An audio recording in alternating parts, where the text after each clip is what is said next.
Ayan, good morning po. Ngayon po magde-demo tayo ng ah, videoke setup na pwede sa pambahay. Yan.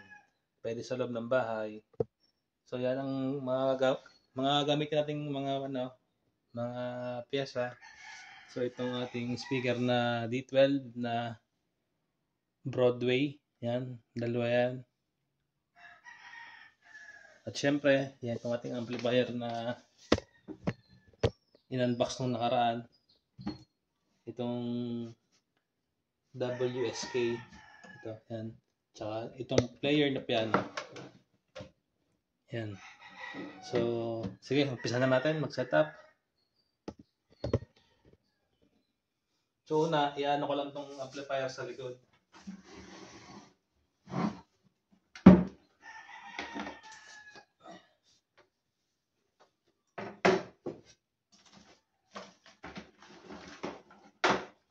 So, kailangan natin ng ganitong wire. Yan. Itong dalawang speak-on wire at saka itong yan, ito yung panlagay sa likod ng amplifier para isusuksok na lang natin.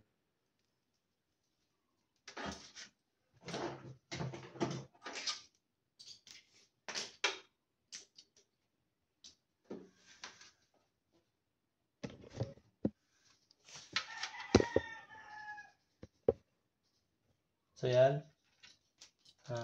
Salpak na natin dito sa kanyang left channel.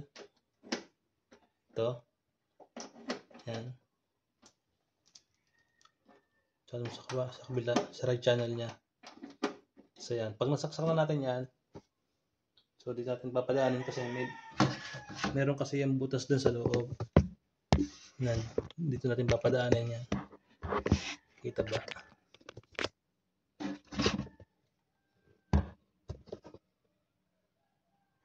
Yan, dito sa butas na to.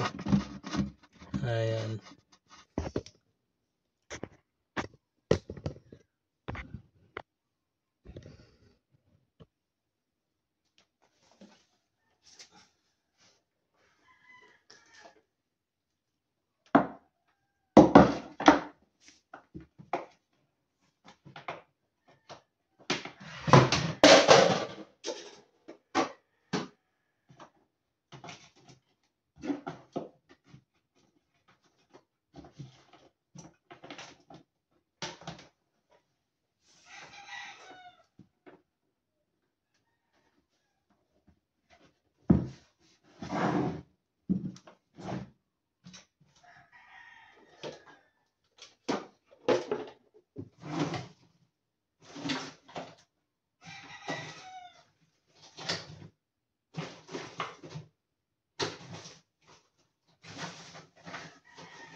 At ito pa guys nga pala yung ating RCA jack.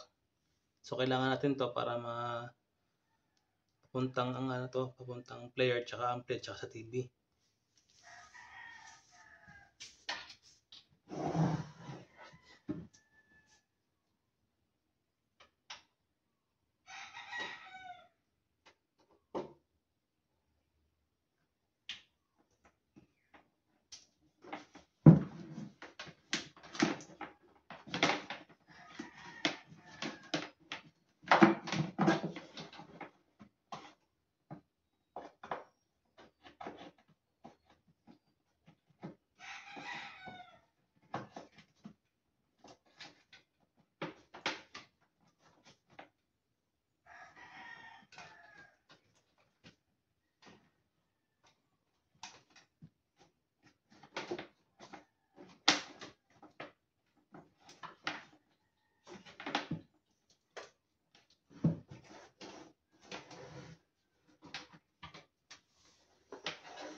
ito kinukunik ko na yung jack sa ating player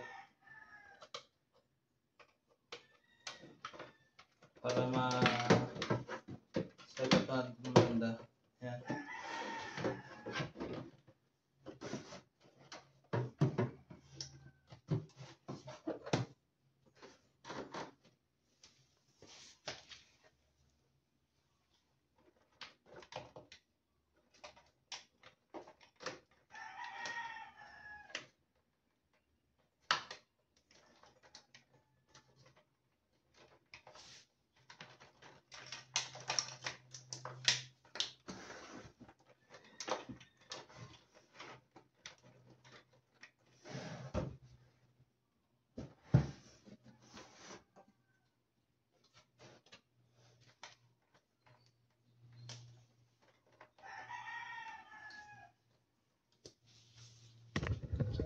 So, okay na yung mga connection.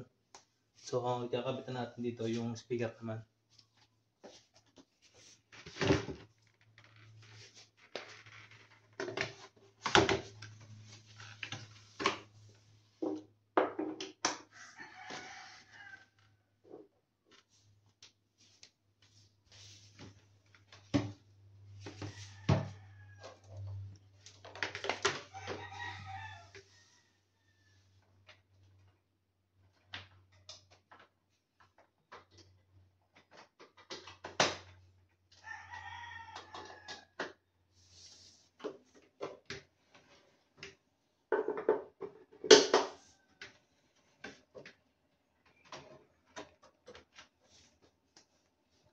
So, yan. Buhay na yung ating amplifier. So, ito namang ating player ating bubuhayin. Tapos ito yung sa TV.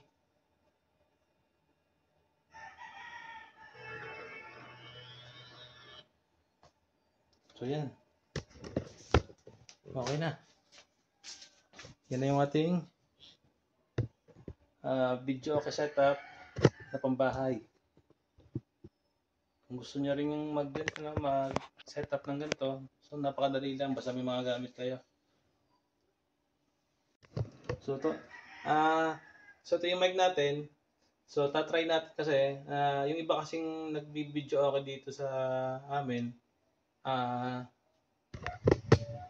nagsasalpak sila kasi ng mic dito sa mismong amplifier.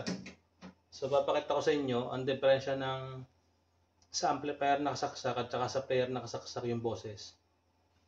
Check. Check, hey sound. Check, hey sound. Check, hey. Check, hey sound. Check, hey. Sound. Check, hey sound. So yan yung sa amplifier nakasaksak ang mic. So ito naman papakita ko sa inyo yung pag sa player naman nakasaksak yung ating mic.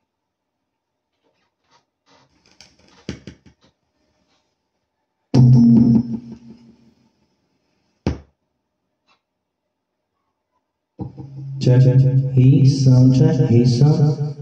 Sound check, hey sound. Check, hey sound. Hey sound check, hey. So para sa akin kasi mas maganda talaga sa player mag-connect ng mic. Kumbaga mas quality yung boses na nilalabas niya.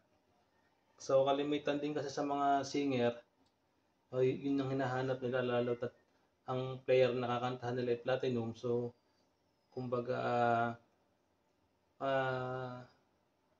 kabisado na nila yung player na platinum kaysa sa ibang brand na player.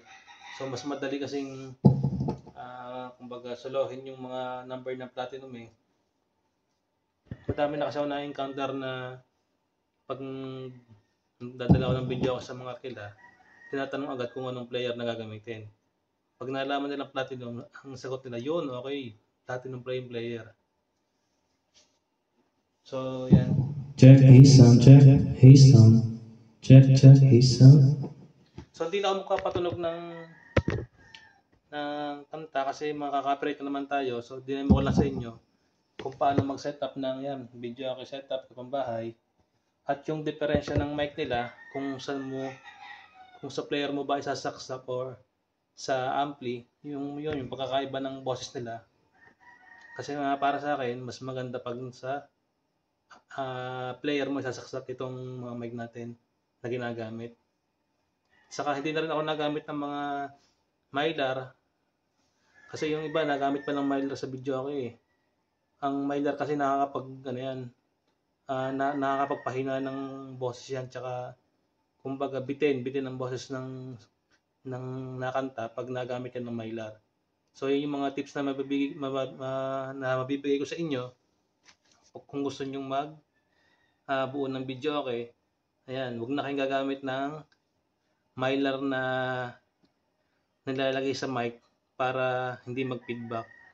So pigil kasi ang boses dun eh. Ang gagawin nyo na lang doon, medyo iiwas na lang yung speaker nyo pag nag-setup kayo ng video okay. Iiwas na lamang ng konti sa nakanta para hindi agad mag-feedback. Yun.